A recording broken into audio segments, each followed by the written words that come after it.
Magandang hapon po. Hulikam sa Pasig ang lalaking inakyat at pinasok ang apartment ng kapitbahay na nakabakasyon. Ang mga gamit na natangay ng lalaking suspect alamin sa pagtutok ni Bea Pinlac. Aligaga sa pagkalikot ng mga gamit ang lalaking ito sa isang apartment sa Pinagbuhatan, Pasig City. Maya-maya pa, buhat na niya ang aparador na yan palabas.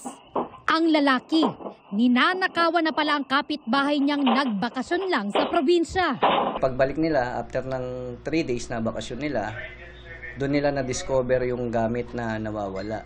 Nung nagpala po tayo, na-identify po natin yung suspect na isa rin palang kapitbahay nila. Ayon sa pulisya, pati amplifier at flat screen TV, tinangay. Ang halaga raw ng mga ninakaw na gamit, halos 40,000 pesos.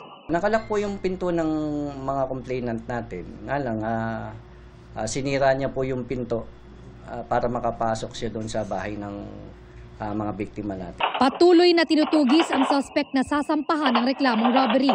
Sinusubukan pa naming makuhanan ng pahayag ang tinakawan. Paalala naman ng pulisya. Hanggat maaari, ihabili natin yung bahay natin kung lalayo tayo o aalis tayo na matagal. Para sa GMA Integrated News, Bea Pinlac, nakatutok 24 oras.